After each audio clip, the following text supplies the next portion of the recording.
Hi there.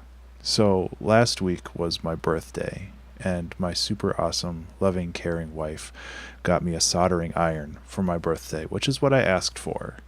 And when I got that, I immediately went to Amazon and I ordered piezo elements and I ordered quarter-inch jacks because I have always wanted to make instruments. Making instruments is something that's always been super fascinating to me because you're not only just playing an instrument into your work, you're playing an instrument that you created by yourself into your work, and that just makes it adds like a whole nother level of uniqueness to it. And it was a lot of fun to put this all together. I've been learning a lot, not only how to kind of put things together and plan how to make an instrument, but how to solder things because I had never soldered before. So it was a big learning experience for me for all of this. And I guess I should show you what a piezo element actually is. It is just a little disc like this, and this disc translates vibrational energy into electrical energy, which is then picked up by the quarter-inch jack,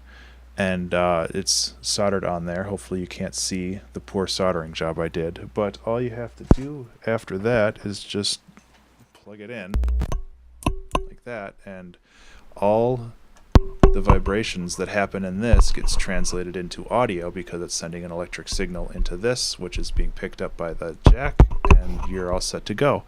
So it's absolutely fascinating how all of this stuff works. Because of all that, I ended up making this monstrosity, which actually I am really, really proud of. It is essentially just on the inside, it's a piezo element, and it's soldered to a quarter-inch jack right here, and all you have to do is plug it in and you can just start making noise, and it's a lot of fun. And I attached a bunch of like springs and screws and nuts and stuff in there, and the cool thing about the piezo element is even though the noises that these items make are audibly quiet, they are vibrating the tin, and since the tin is vibrating, it greatly amplifies the quiet audio into something that's very sharp and pronounced. And I think that it's really cool that you're able to take something so quiet and amplify it in such a way where it's loud and sharp and very detailed. It's kind of like a microscope in some ways. So after messing around for a day or two with it, I sat down and recorded a ton of samples.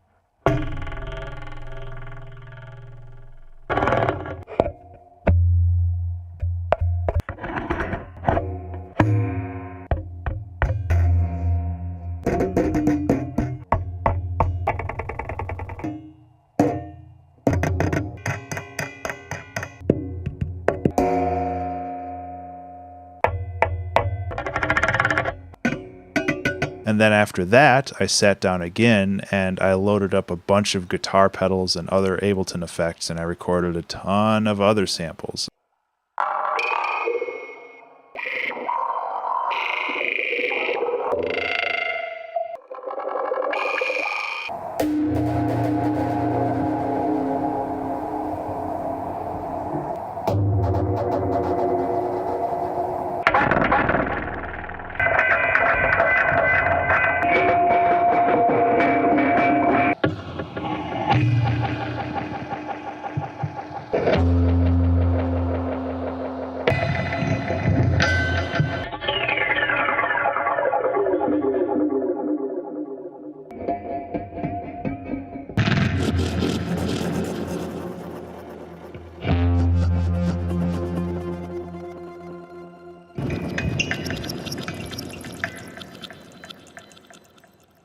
And honestly, I'm really happy that I made this instrument, regardless of how silly it looks or how silly it acts, because it's kind of the first step. It's the learning process on how to do better at this in the future. And what these samples are, there are some percussive stuff for sure, but there's also tonal things. There's like this really grungy, grainy audio soundscapes that sound kind of apocalyptic in places, and I think that that's really cool. And especially since horror audio is becoming kind of a big thing in a lot of sound design communities, I think that this pack can really help accentuate that, because there's so many cool ways to just pitch shift or time stretch or just demolish audio data into something that originally sounds normal, but then just after processing it, it just gets really crazy and creepy and weird. So enough rambling. I have a link to a Gumroad download in the description below, or if you are savvy, it is in up there in the card description in the top right corner of this video. This is a pay what you want download, but obviously if you want to toss a couple bucks my way to help support the channel, I would not complain about that. Also, if you want to support the channel a different way, I do have a Patreon, which gives you access to download all of the songs that I make throughout the year. This pack is royalty free. It's Creative Commons 0, which means you can use it on basically anything. I would obviously prefer if you attributed back to me, but that's not required. I found a cat. And I hope you enjoy this pack. If you make something with it, please let me know. I would really love to hear what you do with this stuff, because I find it always so fascinating when a bunch of artists get the same source audio data, but they diverge so much in the production process because they all have their own different styles. I think that stuff's really cool. So I think that's really it. I hope you enjoy the pack, and I'll see you later. Bye.